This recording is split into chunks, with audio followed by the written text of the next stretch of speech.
Halo teman-teman semua, Assalamualaikum warahmatullahi wabarakatuh. Ketemu lagi nih dengan saya. Kali ini saya akan membahas terkait dengan 4 pilar standar akuntansi keuangan di Indonesia.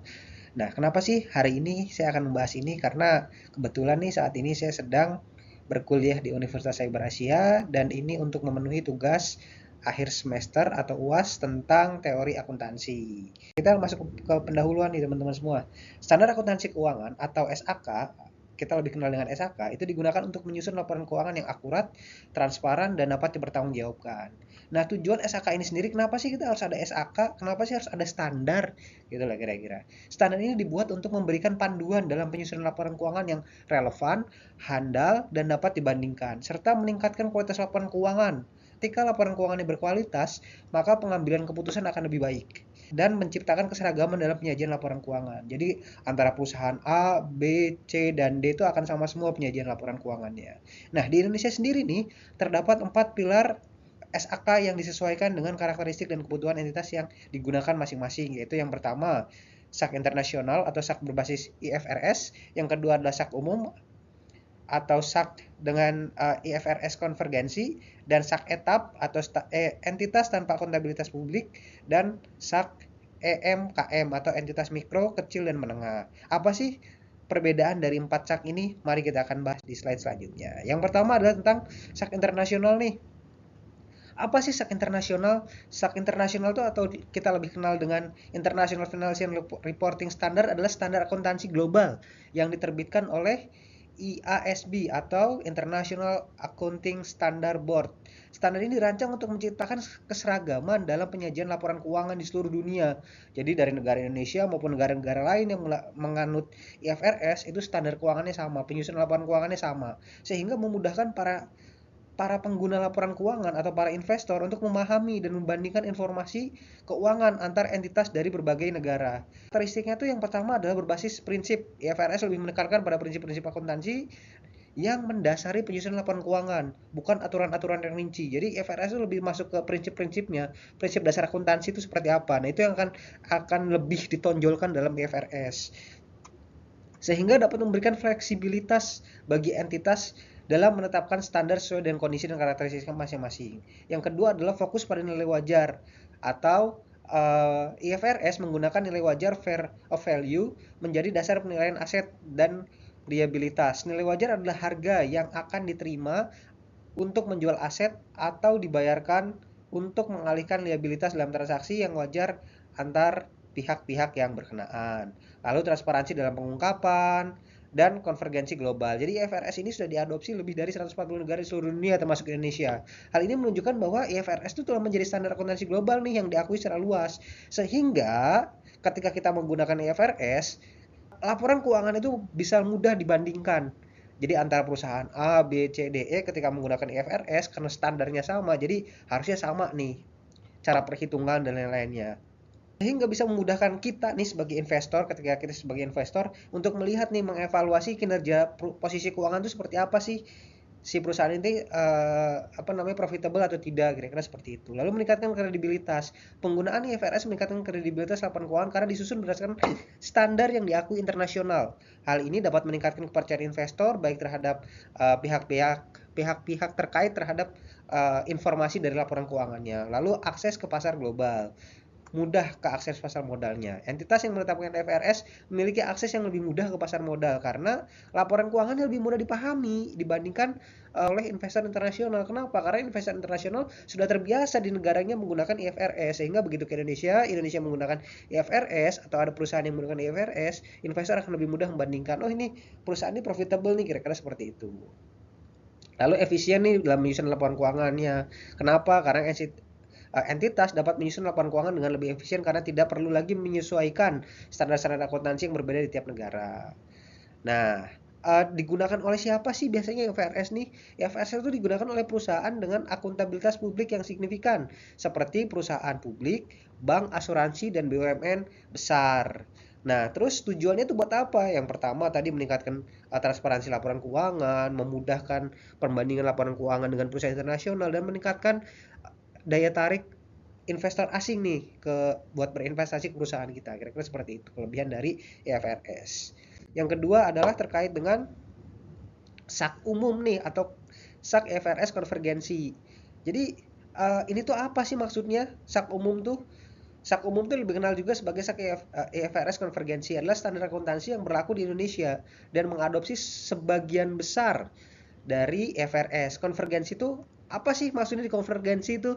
Ini tuh adalah dengan menyelaraskan standar akuntansi Indonesia dengan internasional sehingga laporan keuangan yang dihasilkan dapat dibandingkan dan dipahami di seluruh dunia.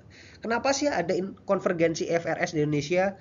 Karena kita tahu kan sekarang ada globalisasi ekonomi dan pasar modal menuntut adanya standar akuntansi yang seragam dan diakui secara internasional. Hal ini mendorong Indonesia untuk melakukan konvergensi dengan IFRS. Dengan mengadopsi IFRS diharapkan laporan keuangan di perusahaan Indonesia lebih mudah dipahami dan dibandingkan dengan perusahaan-perusahaan lain di seluruh dunia sehingga meningkatkan kepercayaan nih ketika mudah dibandingkan, investor bisa membaca sehingga kepercayaan investor lebih mudah lah, lebih percaya lah, lebih trust kepada suatu perusahaan yang menggunakan ini dan memudahkan akses ke pasar modal Indonesia. Nah, kapan sih proses konvergensi di Indonesia ini muncul? Yang pertama adalah lewat melalui Dewan Standar Akuntansi Keuangan Ikatan Akuntan Indonesia atau DESAK IAI. Adalah lembaga yang bertanggung jawab untuk melakukan konvergensi IFRS Indonesia. Prosesnya dilakukan secara bertahap dengan melibatkan standar akuntansi yang mengadop ke IFRS. Karakteristiknya apa aja sih? Yang pertama adalah berbasis prinsip, sama seperti IFRS-nya. Yang kedua adalah fokus pada nilai wajar. Yang ketiga adalah transparansi dalam pengungkapannya. Lalu siapa sih yang menggunakan SAK umum ini? SAK umum ini biasanya digunakan oleh perusahaan-perusahaan dengan akuntabilitas publik, tetapi tidak sebesar perusahaan yang menggunakan SAK internasional atau yang IFRS. Tujuannya apa? Tujuannya adalah untuk memenuhi kebutuhan investor dan kreditor di dalam negeri. Sehingga tadi ketika standarnya sama nih kita bisa lebih mudah dalam melihat pembaca si laporan keuangannya. Lalu yang ketiga, nah ini yang mungkin sering sekali kita dengar atau saya pribadi lebih familiar dengan SAK etap atau entitas tanpa akuntabilitas publik. Maksudnya apa? SAK etap itu standar akuntansi yang dirancang khusus untuk entitas yang tidak memiliki akuntabilitas publik signifikan. Standar ini lebih sederhana dibanding SAK umum dan IFRS. Sehingga lebih mudah ditetapkan ke perusahaan-perusahaan kecil atau menengah. Kriteria tuh apa aja sih yang menggunakan ini? Yang pertama adalah tidak terdaftar di pasar modal, yang kedua tidak menerbitkan obligasi, yang ketiga tidak memiliki aset atau pendapatan dalam jumlah yang signifikan, yang keempat adalah memiliki jumlah karyawan yang besar, tidak memiliki jumlah karyawan yang besar. Tujuannya apa sih? Untuk menyediakan standar yang lebih sederhana dibanding IFRS. Kebayangkan ketika perusahaan itu masih merintis, masih kecil lah, baru tahap berkembang, sudah menggunakan IFRS. Berarti kan mereka harus meng-hire banyak akuntan yang top tier lah kira-kira seperti itu, yang memahami terkait dengan IFRS-nya. Sehingga akan mengurangi beban biaya kompleksitas atau beban untuk perusahaan itu sendiri. Namun dengan menggunakan SAK etap, dia tuh kualitas laporan keuangannya masih terjaga SAK etap tuh, sehingga masih bisa dipercaya lah oleh publik, oleh investor. Kira-kira seperti itu. Dan digunakan oleh siapa sih IFRS ini? Biasanya oleh perusahaan keluarga, koperasi, UMKM besar, dan perusahaan swasta yang tidak memiliki akuntabilitas publik. Sehingga lebih memudahkan lah, manfaat SAK etap ini lebih memudahkan dalam penerapannya karena lebih sederhana, tidak terlalu kompleks, lalu biayanya lebih rendah. Kenapa? Karena tidak kompleks, maka orang awam pun bisa mengoperasikan lah, kira-kira seperti itu. Lalu peningkatan kualitas laporan keuangan dengan menggunakan SAK etap, laporan keuangan lebih berkualitas dan informatif. Lalu bisa juga mengakses ke pembiayaan. Laporan keuangan yang disusun berdasarkan SAK etap dapat membantu etap mendapatkan akses pembiayaan dari lembaga keuangan. Kira-kira seperti itu dengan terkait dengan standar yang ketiga, yaitu tentang SAK etap. Standar yang terakhir adalah terkait dengan SAK EMKM nih. Ini cakupannya lebih kecil lagi nih dari SAK etap. Jadi IFRS atau tayarnya, yang kedua adalah SAK umum, yang ketiga adalah SAK etap, yang keempat adalah EMKM. EMKM itu apa sih maksudnya? Adalah standar akuntansi keuangan entitas mikro, kecil dan menengah. Ini standar yang khusus untuk entitas-entitas mikro, kecil dan menengah atau UMKM di Indonesia. Standar ini jauh lebih sederhana daripada yang lain. Kenapa? Karena sumber dayanya masih terbatas kan UMKM. Kriteria UMKM di mana? Jadi siapa aja sih yang boleh menggunakan ini? Ya perusahaan-perusahaan yang masih UMKM, yang berdasarkan Undang-Undang Nomor 20 Tahun 2008. Tujuannya apa? Dia dibuat si sak etap UMKM ini, yaitu untuk menyederhanakan pelaporan keuangan nih, lebih sederhana sehingga kepatuhannya dapat, administrasinya, beban administrasinya tidak terlalu besar. Jadi perusahaan masih profitable lah, kira-kira seperti itu. Lalu meningkatkan kualitas laporan keuangannya nih. Tadi karena ini sudah berstandar, sesederhana pun ini masih sudah standar, maka panduannya lebih jelas dalam penyusunannya sehingga cukup relevan dan handal dalam laporan keuangannya. Lalu memfasilitasi akses UMKM ke pembiayaannya. Kenapa? Karena ini sudah terstandar gitu. Walaupun sederhana, ini sudah standar sehingga lembaga-lembaga keuangan bisa melihat nih, bisa membaca terkait dengan kondisi keuangan dari si perusahaan. Karakteristiknya, dia akuntansi yang sangat sederhana, bahkan beberapa transaksi yang umum bagi UMKM tidak perlu melakukan jurnal akuntansi yang rumit. Dan EMKM ini dia tidak mengadopsi IFRS, tapi tetap berpedoman pada prinsip-prinsip akuntansi yang berlaku secara umum. Dia itu lebih berbasis pada kas dalam pencatatan keuangannya karena lebih mudah dipahami dibanding dengan akrual. Lalu pengungkapannya tidak sekomplikated sak umum, sak etap maupun sak IFRS. Siapa sih yang menggunakannya? Si UMKM lah, seperti warung, restoran kecil, dan bisnis rumahan. Kira-kira seperti itu perbedaan dari 4 sak ini. 4 standar akuntansi yang digunakan di Indonesia. Lalu yang selanjutnya, standar akuntansi Indonesia itu pakai IFRS atau US GAAP.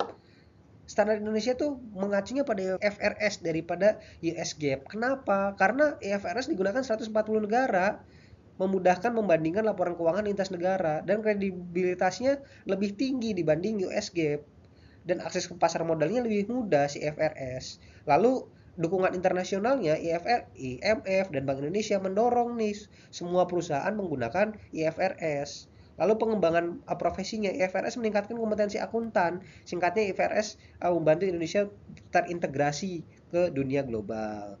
Kalau US GAAP dia tuh lebih ke rule tadi seperti disampaikan. Kalau IFRS dia tuh hanya melihat prinsip-prinsip akuntansinya saja.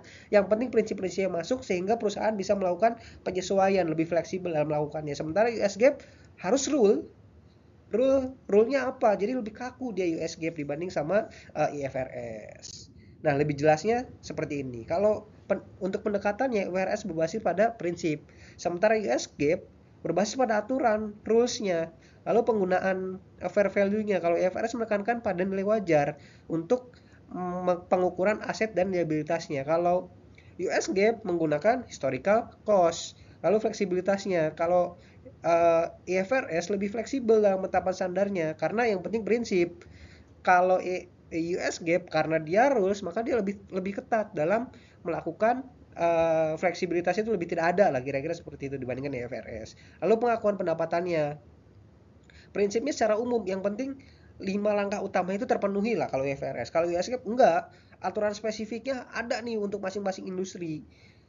Kenapa? Karena dia berbasisnya rules masing-masing industri itu berbeda sehingga lebih memudahkan IFRS dibanding GAAP. Kira-kira seperti itu perbedaan utama dan mendasar nih. Lalu yang selanjutnya adalah tadi kan saya sampaikan ada 4 nih standar akuntansi yang dilakukan di Indonesia yang ada di Indonesia. Apakah satu standar itu cocok untuk semua? Jawabannya ya tidak.